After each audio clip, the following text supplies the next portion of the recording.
be, but I'm doing a lot more than I was a year ago without any war because of agents. You know what I'm saying? Yeah. No, I managed. I cracked the LinkedIn finally. My agent is able to scrape any profile, any post. So it's not doing engagement because I think that part you can't automate Yeah, without risking the account. But if you want to do research, you can use other tools. So I found this yeah. service connecting with API. It's still sometimes Are you using like what's it called? Like there's a Bright Data, like no, that it's API. no. I'm using another one. So it's like a marketplace of actors who Yeah, do this job, and then you just pay them a little bit. So I scraped all the posts of like I don't know Vlad and Anton, and I'm gonna analyze them and yeah. um, I think like I've been trying to do that for a long time. You know, like the other day I was doing like on Fridays now is like my day to take stock. Like, building like I think the most important thing is to build, and this is what's been missing from my career for 10 years. It's Mhm. like every time I start a new company or a new field or a new niche, like I build my content backlog from zero again. Like I don't want to ever have to build from zero. And what does that mean? It means having a brain, like a backlog, a directory of all your stuff and all the stuff of people that you admire that are Mhm. killing it on social. And then number two is having engagement stats, right? So Mhm. on Fridays, it's like I'm dedicating to that. And last week with Claude Cowork, it actually is able to open up LinkedIn on your browser and like take a screenshot. And but Yeah, that's risky. I don't want to kind of risk yeah, my that's risky. LinkedIn or my X. X is they're all coming down on bots, so you got to be careful. Like that's why they're locking down. Like that's why the X API isn't so easy and friendly, and the LinkedIn API is definitely not friendly because Oh yeah. their data is proprietary. While everyone's launching agents and MCPs and all these AI resources, like Mhm. the companies that are sitting on proper data on social graphs of their own, they're not going to give that away to you very easily. Hello, Basically, Sneer. Welcome. Thank you for joining the show. What's happening? We're live. We're just Anton and I. We're running this show. We have a team of four, right? But only two of them in the team, Anton and myself, have blood and muscles, and the other ones, the other two teammates, they have bodies made of silicon, and they eat what? Right? They eat processing power for dinner. They don't eat steak. So we were just talking about our system, our setup, like it's getting better every day. And the one thing I think we cannot replace with AI is this: having conversations with people, seeing faces, seeing friends, making friends. And I'm very happy to have Sneer back on because at very interesting times, very hmm interesting time, especially for what Sneer does. Like and I want to ask I'll ask my first question early in the show. We'll get a short intro, but for me, I look at the price of Bitcoin and I see it like going up after we assassinated, the Ayatollah, and I'm thinking, who was selling Bitcoin this whole time? Why was there this big divergence from gold? And now the guy's dead and Bitcoin going up. I'm not saying that they were selling and dumping Bitcoin. I'm just saying, what I see on the ground. But anyway, welcome to Sneer and welcome to Aram. Aram, how you doing? What's happening with what's happening since the last time we caught up on live? going good. All good here. How's on your end? Yeah, I'm not bad. I'm, all things considered, as I said, I got my agents working for me while I'm in the bomb shelter and, enjoying the chaos. I'm like, my wife and I had an opportunity to leave the country, leave Israel like a day before the war broke out. And we just, we didn't go. We were like, oh, it might not happen, it might this. But regardless, like, I'm kind of, happy to be in the playing field, like watching World War III, not from the from the on TV at home, like I'm cheering from the stands, like goal. I'm in the game, and I think we'll come out of it on top. So I think the world will come out of it on top. I'm pissed off that Token 2049 is cancelled. That much Yeah, I can tell you. I was yeah. looking forward to That's. that. I was looking forward to I was seeing you in planning to Dubai. go. I was planning to go to Dubai, but now seems like nobody's going to be there. So I'm probably going to change my plans and head to Asia and go for the Token 2049 in Singapore, which is in October. Yeah, I mean, you can get your ticket to transfer. I'm not sure what I'm going to do with my ticket, but Sneer, No. how's everything on your side? Fine, I guess. We're just it's day by day. With the kids and everything. But hopefully we can start watching the end of this. Hopefully. Yeah, I think everyone's waiting for the end. When the end comes, we'll see like a big spark. I think in BTC and in risk assets. Like I think this was the biggest overhang on the market in general. Like what's happening with this war, and now that it's here, it's almost like the market is and makes sense because the market is humans, and humans like think how many times in your life like the uncertainty of like getting a smack or having something happen negatively in your life. The uncertainty is often worse than the thing itself. So now that we're like, we're the beginning of the end, hopefully, I don't know, we might be at the end of the beginning. I have no idea anymore. But we are, one thing's for sure is that the uncertainty has passed. We're in it. It's going to end sometime. And hopefully that will spark BTC up to the moon. But you know what? I've been fascinated. Sneer, it's been about a year since we last had you on stream. You guys have obviously made heaps and stride. You actually, Sneer sponsored the last year. It's actually a crazy coincidence because in 2 months' time, I just got an SMS from Pizza Dow to tell me that pizza, like Bitcoin Pizza Day is coming up. Do you guys want to do an event in Tel Aviv again? I'm like, bro, we can't even leave to get like I have to look at that app to see if I can take a shower. I can't do a pizza day party now. Let me call you when the World War III is over. But Sneer sponsored last year's pizza day, and since then there's been a huge activity in the field, and you guys have been very central to a lot of that. So today, I think we're going to focus. We want to get a short intro, Nominus, the whole vibe. How did you get there? No. But I want to focus more on the last year because there's been enough stories that you guys have been a part of to make up not one episode, but 4 or 5 podcast episodes, and they've all been juicy. So yeah, without further ado, maybe Sneer, give us a little introduction, a little about us, very brief, and then we'll dive into our first topic, which is Iran, and how not just Iran, I think the whole geopolitical side of how rogue regimes evade sanctions with crypto, and what does that mean for us, for like law-abiding citizens, normal countries that are trying to use the same financial infrastructure. Yeah, definitely. So just a short introduction about Nominis. So my name is Nir. I'm the founder and CEO of Nominis. Nominis is a blockchain intelligence company. Specifically, we provide a platform for law enforcement agencies, banks, VASPs, exchanges, payment providers all over the world in order to get insights about the source of funds, risk screening, forensic, and basically intelligence over the blockchain. We have today over 15,000 mapped services globally that we're able to identify over the blockchain, over 1 billion addresses that we're able to identify to which exchange or service they belong to. And that's eventually what we do. We help uncover illicit activities and make sure that exchanges stay clean and not mixing, let's say, clean funds with dirty funds.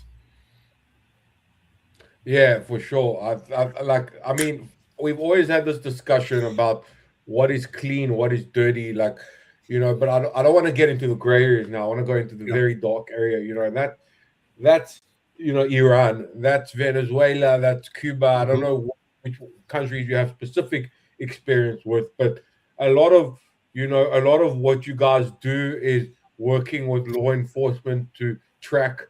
Obviously there's scammers and there's hackers and there's a lot of bad actors, but the final boss are the rogue states, the rogue regimes that are funding weapons programs that are torturing dissidents with using crypto money. So maybe you could tell us a little bit about that and like your efforts in countering these activities, especially in the context of the war that we're in?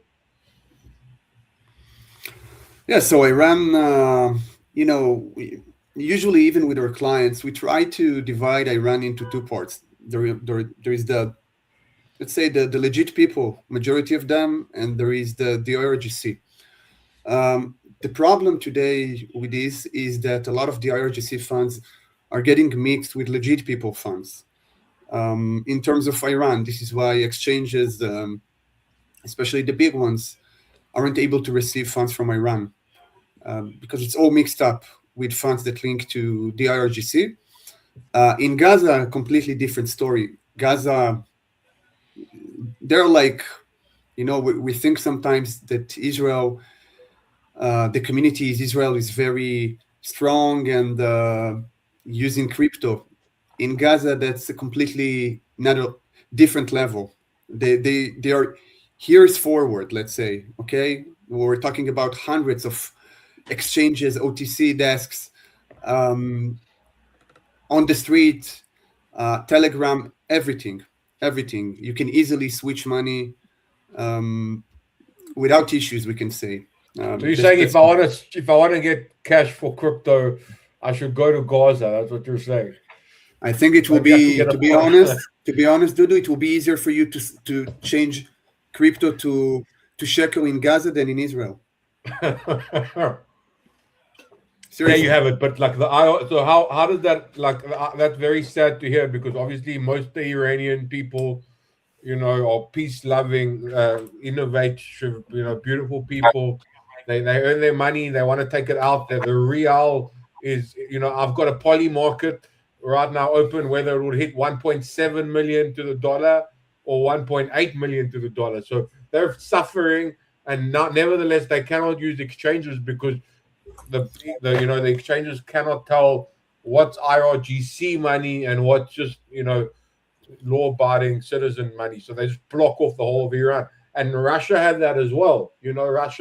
When Russia started all the sanctions, like, I had a colleague that came, with nothing. She was destitute because she just couldn't spend her funds. Like, no one would accept Russian money. So how do we work through that? Like, how do you guys solve that? How do you have a way to tell them apart, or what are the solutions to get around that? Yeah, that's a great question. So it really depends. But the problem today, I think the biggest problem today is since, let's say, during the period of 2016 and until Trump was reelected, the sanctions of Iran pretty much got lifted. They were able to move funds easily outside of Iran to different countries. We see that they hold not just crypto. I'm talking about real estate. I'm talking about other stuff that, let's say, assets that they control over the world, from the UK to other European countries, to the Emirates, Qatar, the Gulf area in general. And one of the problems is that, in addition to this, of course, there is a crypto. Now, over the last years, I think that both Israel and the US started to put more efforts detecting those funds. So from time to time, they're able to give, let's say, hints about this wallet is linked to the IRGC, this wallet might be linked to Gaza, and etc. It's not enough. Okay, you need to use some advanced forensic techniques in order to, let's say, build a cluster and understand that one wallet is just one part of the chain. There is a bigger chain than this that wasn't revealed. And so you need to use a lot of more sophisticated techniques to find those wallets. And when you do this, you see that, unfortunately, the IRGC today, one of the articles that we're working, by the way, is how the IRGC was able to build a crypto network all around the world. In the UK, in Canada, in the Middle East, of course, in Europe, Latin America. They are using the same methods as we see in terms of Gaza. All the hawalas and all the OTC desks, cashiers, and etc. They were able to contact and establish connections with those OTC desks all around the world. I can tell you, for example, that specifically in Canada, this is a big story that we're currently working on. In one street, there are over 30 different Iranian OTC desks. The majority of them has exposure not just to Iran, but also to the IRGC.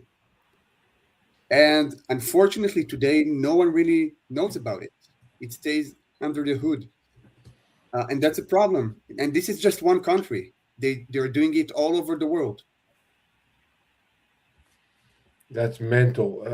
I think it's crypto is beautiful for a double-edged sword, having that freedom, having that ability to transact. But you explain the IRGC side, and as much as it's super interesting because you guys are catching bad guys, I think it's not as relevant because hopefully the IRGC will be French toast by this time tomorrow. But what about the Iranian people? When the regime ends, sanctions will be lifted. They'll be welcomed back into the family of nations, and then Iranians will be able to use their crypto in Cyprus or in Dubai or in America or wherever. What about now? Like Iranians, average Iranians, like are they screwed by having the Iranian nationality next to their? Are they screwed, or is there a way for them to get liquidity to sell to off-ramp? That's a good question. So what they do today? So first, of course, maybe the only way to move funds in and out of Iran, let's say for a family in Iran, is using crypto. We personally heard a lot of stories, and we also have some clients that left Iran, became citizens of another country, and now using us, for example. And we see they hate the IRGC eventually. And the only way for them to move funds back to Iran, to their families, is by using crypto. And, those are eventually, like I said, legit people. So they need to find the ways to do this. So what they do, this is why you see so many OTC desks and illegal exchanges, because that's their way to try and make sure that no one will know that they're Iranians, even though the funds are completely legit. That's one way. Another way is to move funds via the UAE. That's very common. We see a lot of connections between Iranian funds to the UAE. And it's not a secret. We know that I think over 80% of the IRGC funds probably located in the Gulf area, but maybe specifically even in the UAE and Qatar. And in addition to this, we see strong connections between Iran and the Russian exchanges. Since the war between Russia and Ukraine, they opened hundreds of different no KYC exchanges, instant exchanges in Russia that are getting used every day for moving billions every year. With no KYC. And Iranians are using them as well. That's their only way to move funds. And again, the problem is that those funds are usually mixed up with other funds.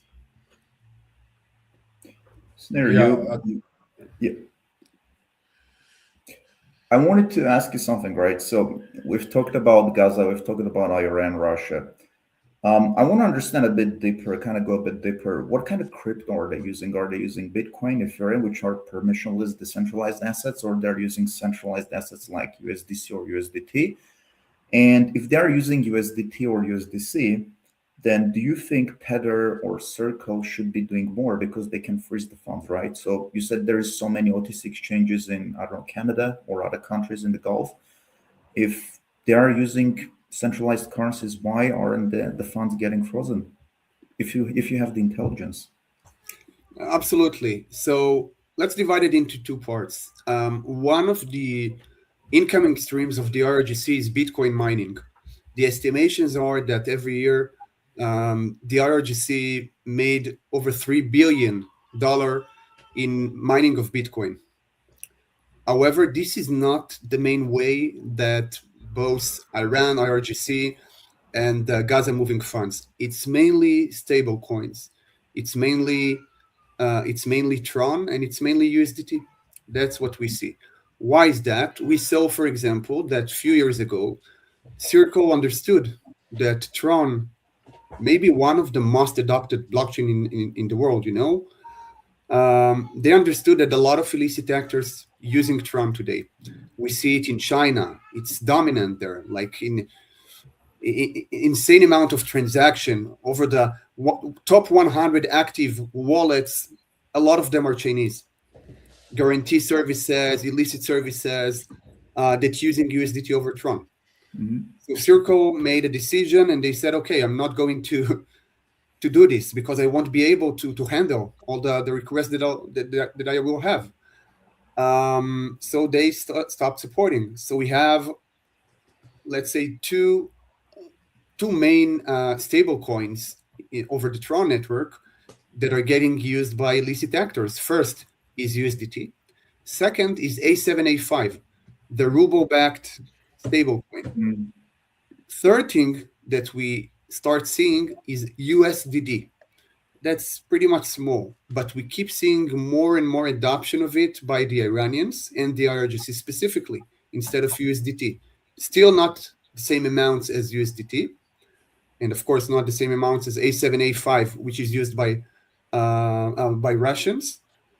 And those are the, let's say, the dominant ones. Those are the main tools that they use to move funds. And why isn't Tron doing enough? Because you said USDT is the main one, right? And they have the option to freeze on any chain, including Tron. In my opinion, they got a lot of requests. And from what I understood, the team is not big. I think that today, if Tron wants to eventually think about it, you have exchanges, you have Binance, you have the rest. They all have thousands of compliance people. Tron don't have thousands of compliance people. Even those, I'm sure that they have more inquiries than maybe even all the exchanges that's supporting Tron. So think about the huge backlog that they probably have. So it's Justin like Sun, he's not hiring compliance people, he's hiring promo girls. It's a different culture, I guess. Like, and I think even if Tron had like 5 compliance people, that would still be less than the other alternatives. So the scammers, the rug pullers, the IRGC, they'll always gravitate to the path of least resistance. So however many, there'll always be one chain or one exchange that is less vigilant than all the others, and that's where everyone's going to go.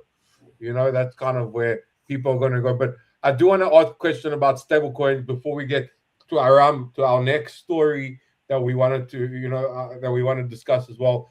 We have a guy asking about AZUSD. I've never heard of that stablecoin. Maybe you have, but like in general, do you see like these bad actors gravitating to newer stablecoins? Like, is it a thing where they're always like looking for fresh new coins to try, or are they happy with their current choices? No, because it doesn't think about it. If you're a criminal, eventually, you will want to use the most adopted coins and the most adopted blockchains. You need to move now. The IRGC, for example, you need to move billions every year, and you need this volume to not pop up immediately as a red flag.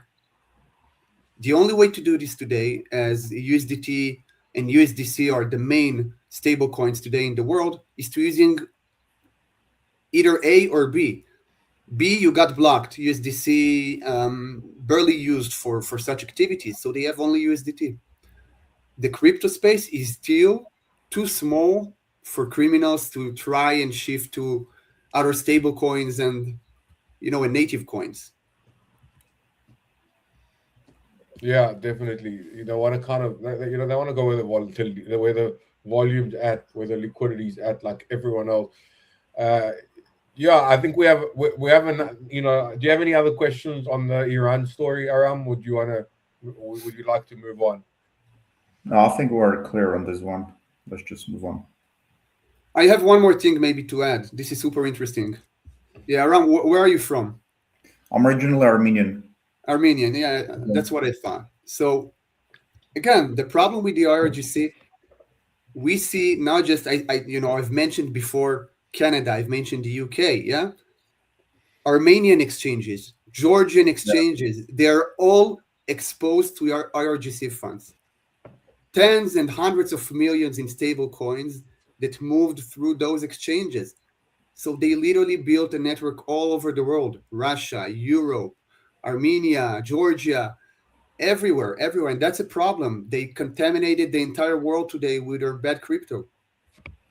Yeah, and I think Armenia was also in the last couple of years was this a transit hub for the Russian gold because it was coming to Armenia, minimal processing, and then it was getting exported, and that really boosted the GDP numbers temporarily. But then Russia and Armenia started putting some crackdown on that, and then the numbers went down. But yeah, it's well known, and not just that. Like Armenia is now a transit hub for Russia, like a lot of from spare parts, European cars, tech, you name it, whatever, right? It all just goes because Armenia is part of Russia, which Georgia is not. So it's actually much easier from Armenia to take things to Russia, and Armenia also has a border with Iran, so they're actually neighbors.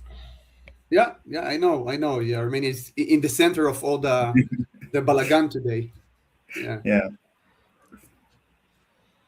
So thank you for that. That was geopolitics. Now we're moving on to this guy is on a roll. This guy is on a roll. He's just asking questions. Carbon credits on chain. It just feels like a AI that's just hallucinating, like just spitting out. Like, give me 10 ideas for on-chain DeFi, and spitting out some things. But let's move down a notch from the ultimate boss to the second ultimate boss.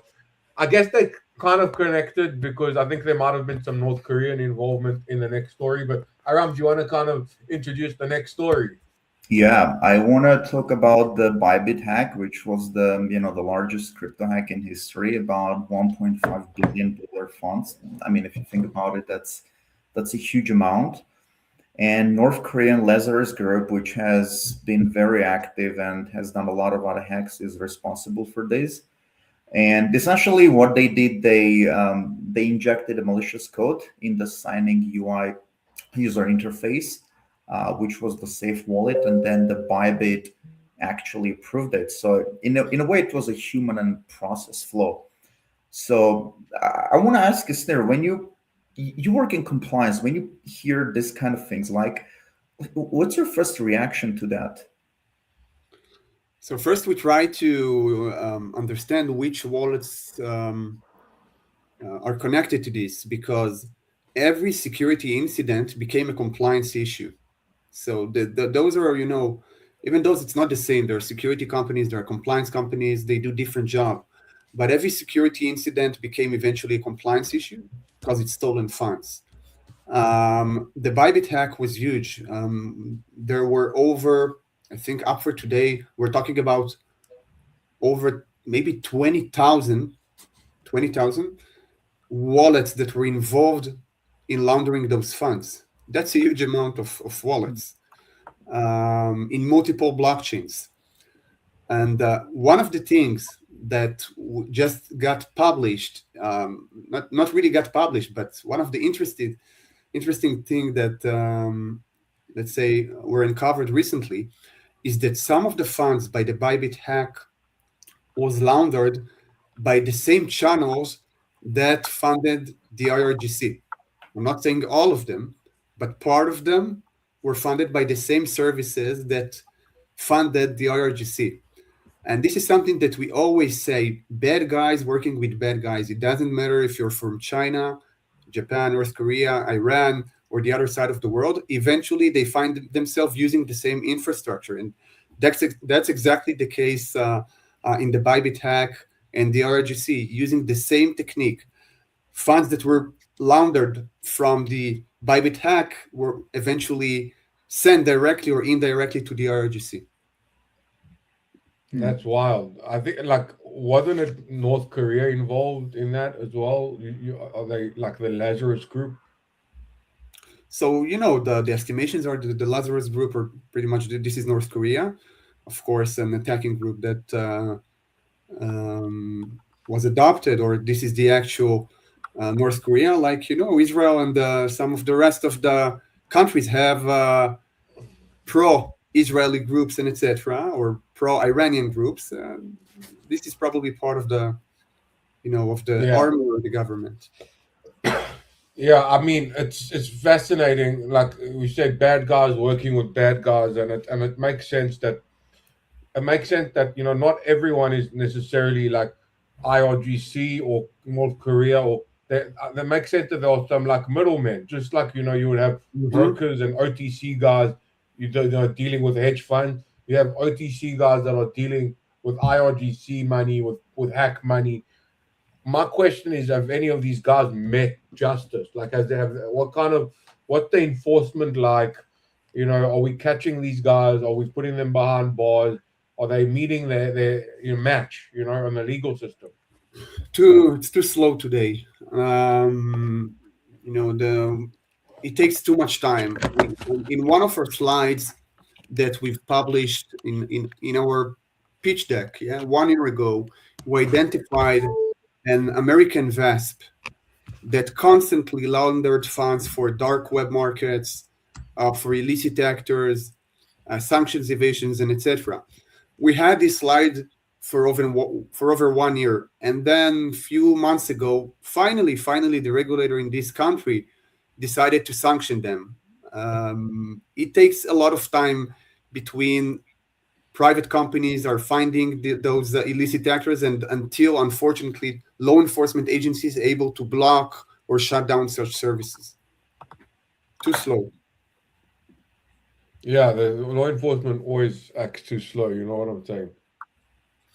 Yeah, and that's why the first line for this, like you've mentioned before, is to try and use the stablecoin issuers in many cases. But the problem is they're not organized enough. They don't have the manpower to do this. I mean, they have maybe 5 or 2% of the amount of people that they actually need to have in terms of compliance if they really want to block all the illicit activities on that link to them. Yeah, Although definitely. When there's a big hack happening, I think Lazarus Group has done a number of hacks. I remember in some cases when they had USDT or USDC, in these cases they were getting frozen because I think the stores were getting large exposure. But when it's something small amounts, then I guess it's your point. They just don't have the capacity to go after everyone. So, and that's probably the technique that they're trying to use, because you said they have like literally a lot of OTC desks, right? So they try to decentralize and kind of fly under the radar. Is that? So it's not even about, I think it's not even about the size of the volume. It's about how public the story is, because there are a lot of different hacks. Let's take, for example, the Y1 and Shinbi case. I don't know if everyone here familiar with this. This is a Cambodian criminals that laundered billions with human trafficking and other, pig butchering and etc. Billions and billions and billions, and they were operated for many years. And only when this story, I mean, everyone knew, but it wasn't public enough. But even after it was public, it still took them time until something happened and the funds were frozen. And the problem is that even today, funds are still moving to those guarantee services. It's not Y1, it's not Shinbi, those are other ones, but we're talking about, those are like fungi, We're talking about hundreds of different guarantee services that getting used for human trafficking, drug trafficking, and everything.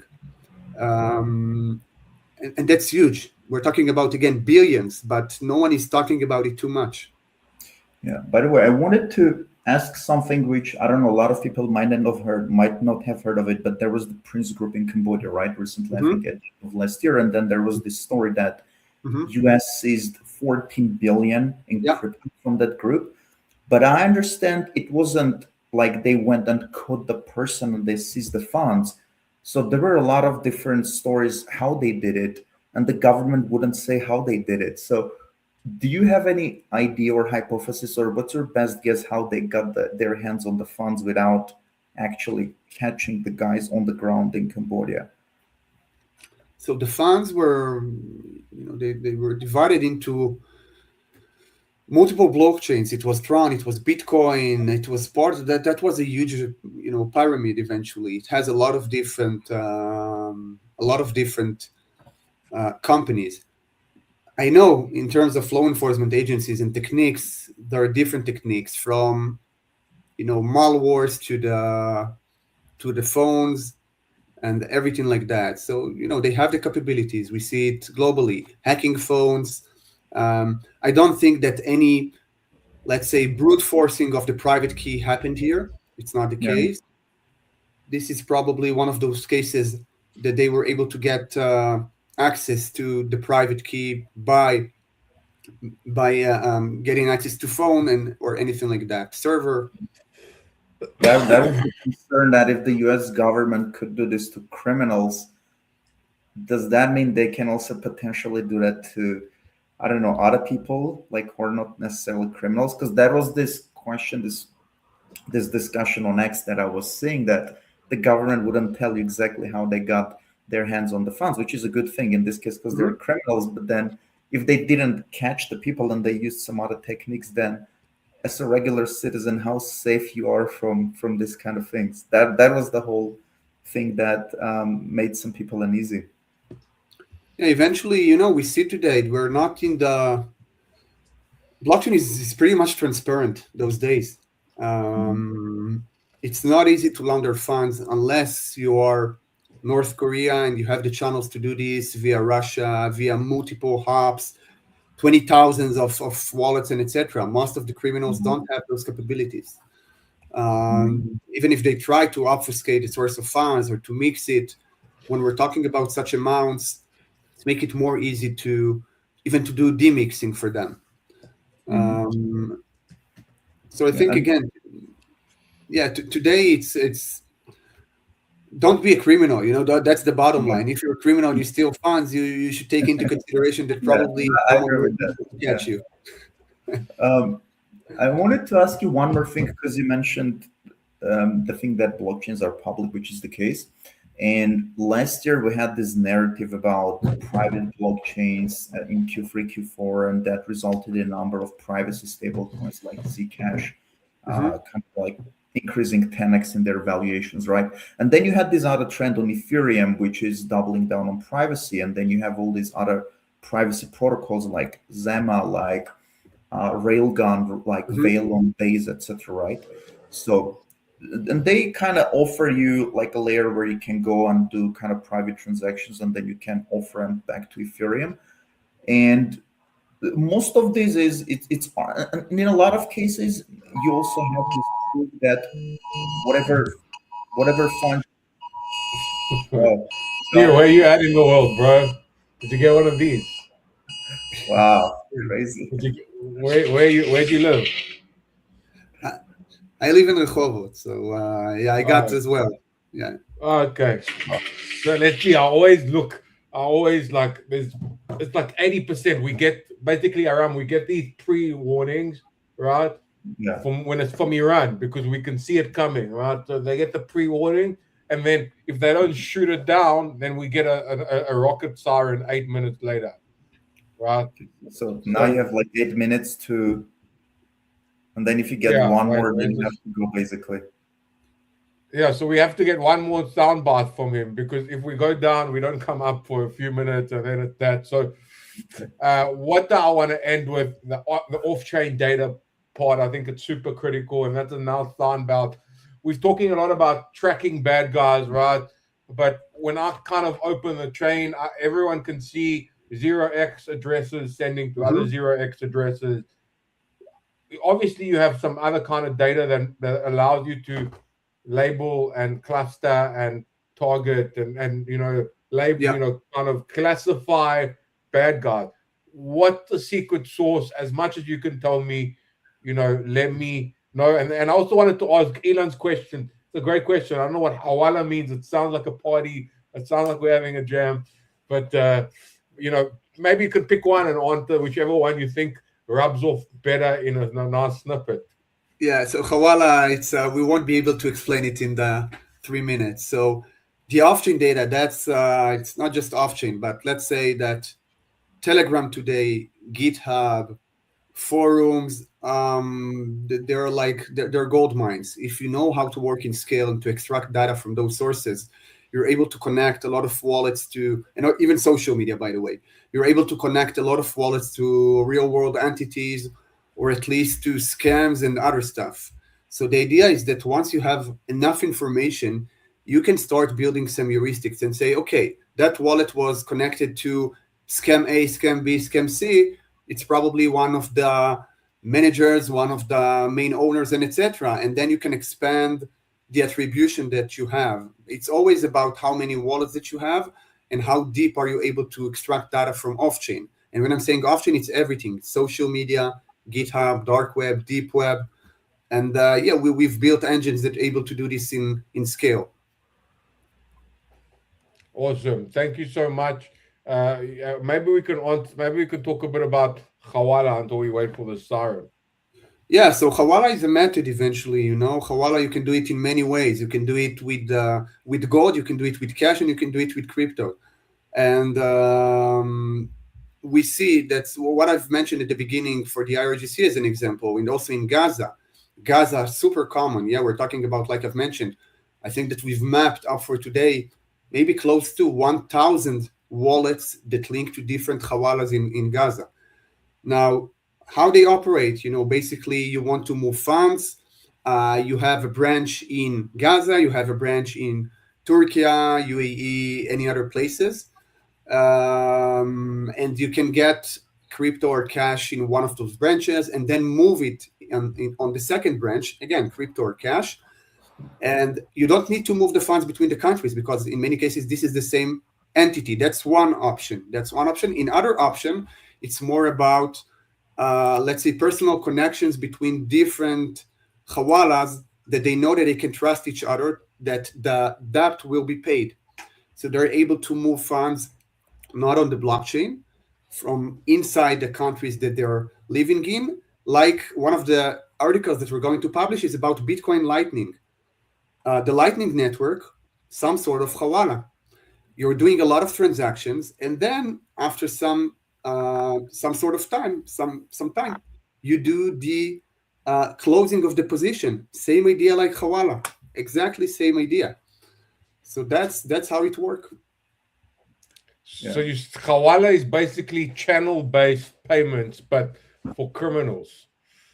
Think about it. You can do a lot of microtransactions, and then eventually, when you get to and then you aggregate it. It's channel-based. Like when you want to close the channel or when you want to settle up, then you do the aggregation. Yeah. So I'm not paying you until I get to $500,000 debt, for example. I can do a lot of stuff. I can send you can send me, like not really send, but I can owe you. And then once we get $500,000, I'm sending it to you one time. That's it, for example. Correct me if I'm wrong. I think a lot of even legal fintech apps like Wise are. Okay, we'll see you guys next time. Sneer, stay safe. This is excellent. This is just what I ordered this from the IRGC. This is going to be a great clip. Cheers, guys. Love you all. All right. Bye, Dudu. Bye. Bye.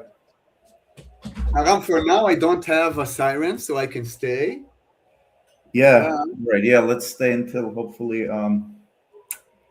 Anyways, I was asking you the question about the privacy protocols, and I want to see what's your take, right? So I'll just try to summarize again. We have seen this rise in privacy protocols, whether there's something built on Ethereum or Ethereum working on privacy initiatives themselves. I think they've announced this privacy wallet called Kohaku, and you also have these different protocols on various chains. So I wanted to see what's your take. Do you think this kind of privacy chains will increase the instances of money laundering, illicit activities, or? So I'll tell you what's the problem. The problem is not. I think that the problem today with those privacy protocols is that they try to hide the money. Now, in many cases, it can be good. The problem is if you take a look, for example, let's discuss about security breaches.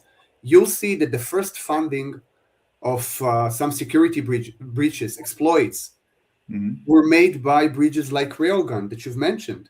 Yep. Because people are abusing those privacy protocols in order to make sure that no one will know who is behind the wallet. And that's the problem. And when you have such activities, and they became like a huge problem because they allowed exploiting protocols and stealing hundreds of millions, then privacy protocols became an issue. I do think that if people want to see more and more privacy protocols, there should be some sort of, let's say, permission privacy protocol. Only the protocol itself, for example, might know or do due diligence about the wallet, but not the other people. And then you can maintain some sort of trust because at least someone has the KYC or know who is behind the wallet, but not everyone should know. That's, in my opinion, that's the only way that it will be accepted somehow by mainstream exchanges and TradFi and etc. Otherwise, people will treat it as money laundering because you can't really know where the money came from. Right. And I think like I was using this protocol called Privacy Pools, and they have this feature which you said that you have to have some sort of proof that when you try to, it's essentially, it's a mixer, something like Tornado Cash, right? But it's different in a way that it's not fully permissionless. It's when you put funds, there's a time when they kind of look at where your funds came from. Maybe they think it's coming from bad source. They can just reject you. They can't seize your funds. You still keep your funds, but they can say, we don't want to have you here. So is this the kind of thing you mean when you say that you have a proof that your funds come from a legit source? I think that, yes, it will still be difficult for them. It's not that everyone who will do this will be accepted immediately. You need to have some recognition. You need to make sure that exchanges trust you in terms of the KYC or the wallet screening that you've made. If you'll be able to do this, then definitely you can, let's say, you'll be able to get market share and to be reliable. And today privacy protocols are not getting used in mass. Let's say like this. Yeah, there are people using them, not the same amount as you see with traditional bridges and dexes. Right, got it. Okay.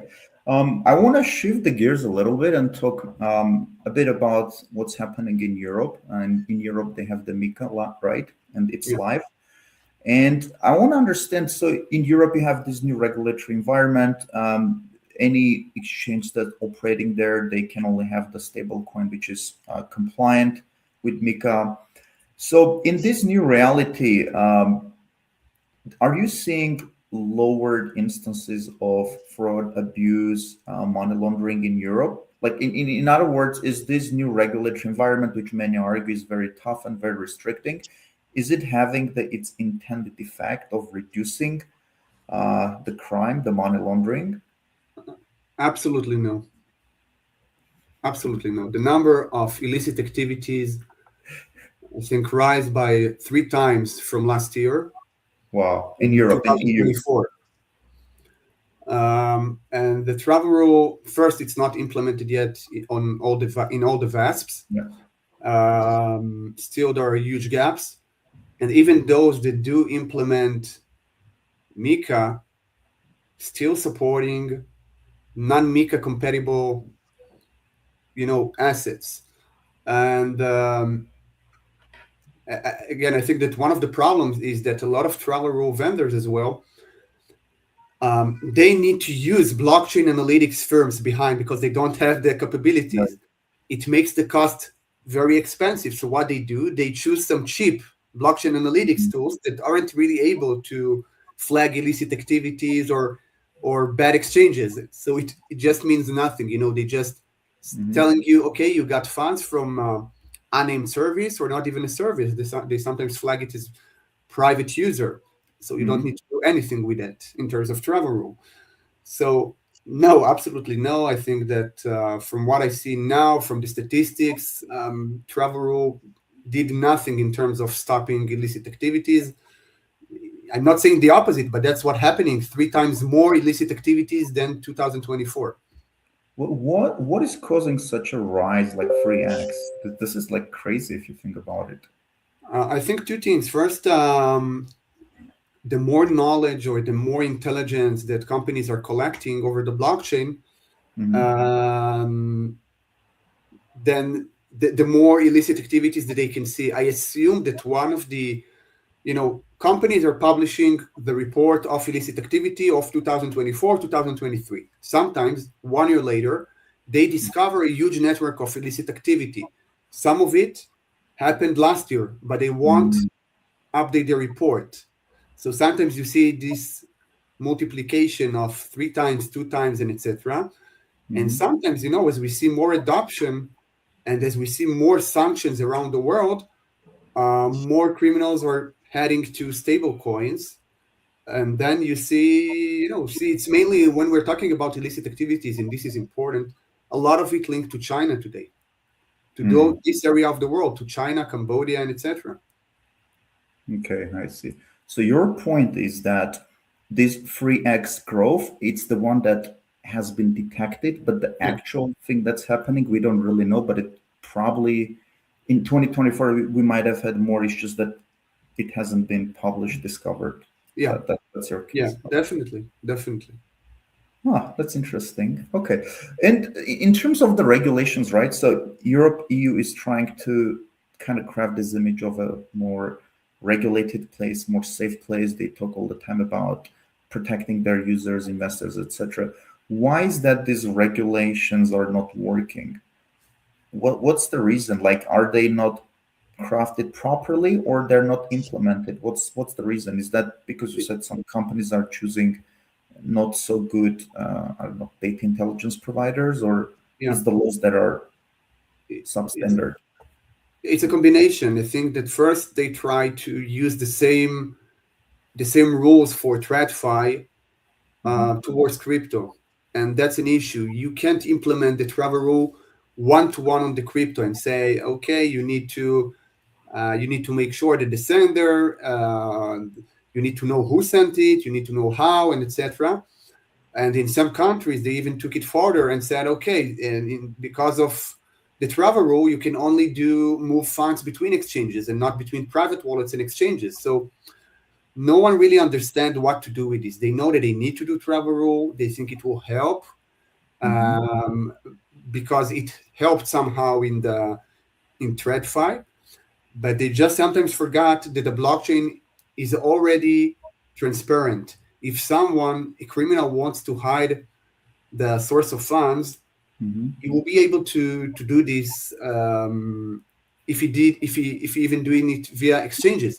One of the statistics that were published a few years ago is that over 80% of illicit activities had KYC. The KYC was just fake, for example. So if the KYC is fake, travel rule is not working.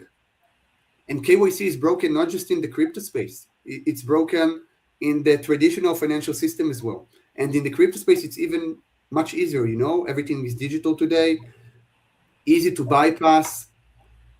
So until we'll have a good KYC procedures and the good due diligence, travel rule will just be another cost for the companies and another headache for the users who need eventually to pay for this in commissions and fees and etc. Yeah, I see. Okay. On that note, I also wanted to ask something, and I want to talk a little bit about Nominis. I think you recently won 2 MasterCard awards, right? Yeah. And I wanted to say, is that like a signal that traditional finance is taking blockchain compliance seriously at the infrastructure level? What does it tell you? Maybe you can also just tell a little bit the story behind that. Yeah. So in general, you see not just by the awards that we got, but you can see that MasterCard acquired BVNK this week, 1.8 billion, I think.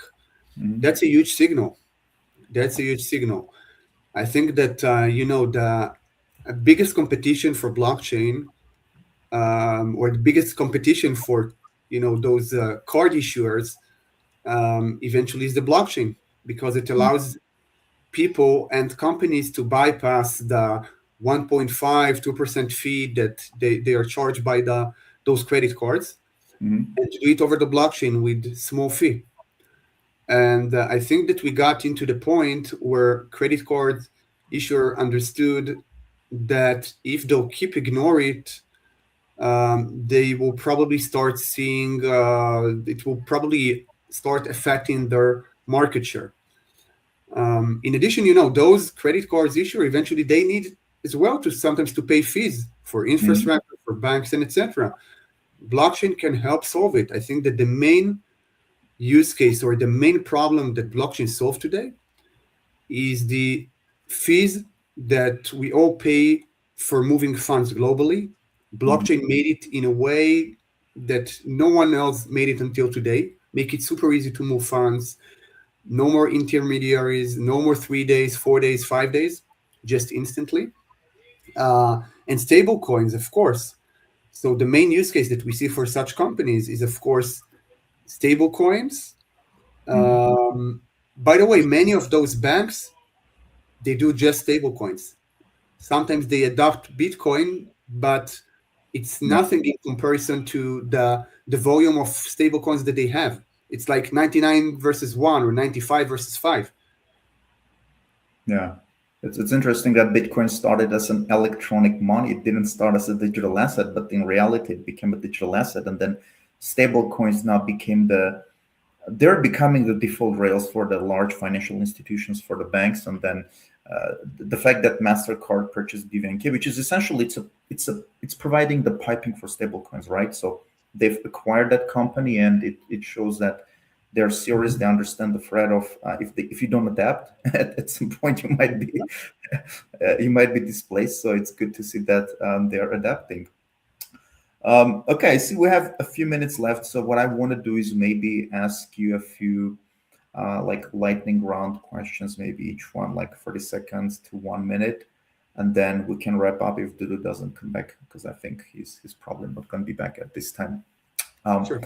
Okay, so the first question is, if you could change something about how the industry approaches compliance, what would it be? That's a good question. One of the things that we see today is many of the compliance industry in general, they try to be very black and white, not gray. And that's always an issue, because if we're going back to illicit activities and illicit actors, not just IRGC, but criminals in general, we're talking about tens of thousands of wallets that link to some illicit activities that weren't got flagged, and they're just mentioned on those in the compliance space as unnamed services. And in many cases, we find out that 1 year later they got sanctioned and etc. But still, during this year, a lot of money laundering happened with those wallets, because the crypto compliance industry tried to be black and white and don't understand that criminals, it's not black and white. Yeah, sometimes they do it exactly because they know that you won't flag them. That's what we try to flip in Nominis, trying to embed behavioral analytics and telling you this wallet, even though it wasn't flagged, it wasn't sanctioned, it is acting exactly as a different wallet that we know that link to some illicit act, for example. So you can't accept funds from it, or at least do extra due diligence. That's something that is still open in this industry, and we see it a lot. Okay, got it. Okay, so next one, just give us the name of one crypto project, except Nominis, your company, that's going to surprise everybody this year. What would it be? Oh, in which field of crypto? Crypto or compliance, yeah. In crypto and compliance. Or compliance, yeah. It's one. Wow. Or you can name one in each if you want, up to you. No, that's a good question. Look, that's difficult to say. We thought in the past that DeFi will do good and will become like more mainstream and etc. And still the volume in DeFi relatively low in terms of centralized exchanges. I do think that, I don't have a name, but I do think that every company that will start to play a dual role, both TradFi and crypto, let's say neobanks, for example, they will do good, because they will have the lag of the traditional finance, and also the lack of crypto. I think that's eventually something that is necessary. And those are the companies, by the way, that we keep seeing that are growing. Yeah, either BVNK, Orbital, UK neobanks, and etc. It's going well because they have the supporting both. Yeah, I agree. I've seen a lot of neobanks or neobank infrastructure providers just going bonkers, going crazy. I have some friends who are founders in that field. Yeah, like hearing their stories, it's crazy. And what I really love about them is that like they're neobanks. They operate in, I don't know, 150 countries. And on the other hand, you had other solutions like Revolut or Monzo, right? But the problem is if you don't live in the West, like EU, US, UK, Singapore, whatever, if you live, I don't know, like India, right, or somewhere in Africa, you can't get access to that. But their neobanks are available in all these countries, which is making super easy just to transfer funds instantly, and it's all happening on blockchain rails using stablecoins, which is amazing. So think about neobank in Africa.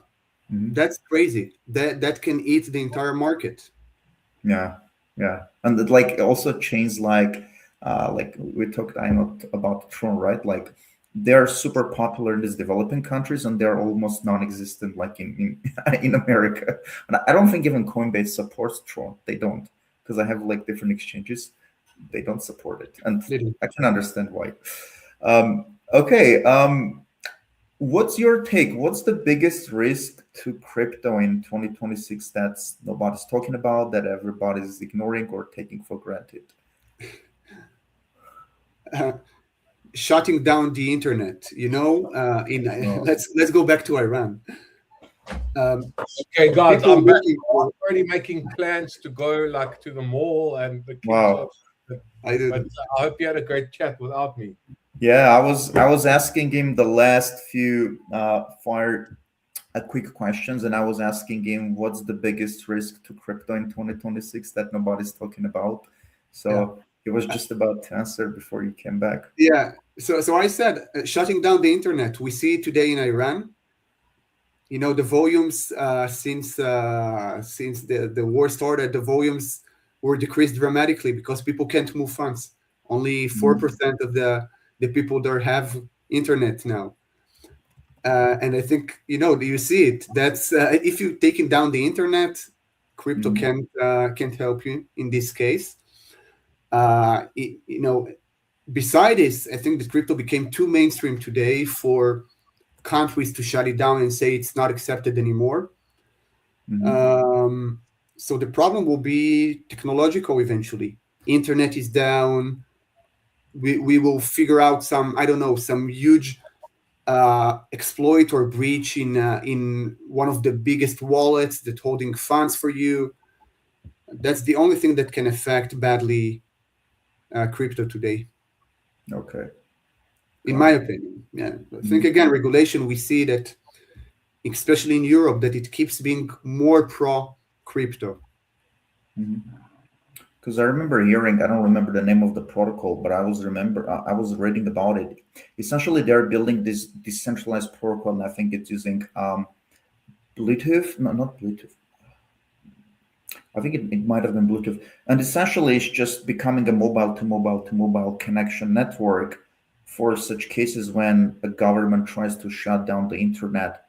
People still can coordinate and they can communicate with each other. I think these kind of things are still at the very early stage, but I'm seeing some, like cases when people are trying to build such things to counter these, because internet is pre-centralized, right? Like there's a few internet service providers, and if they shut down the connection, then that's it.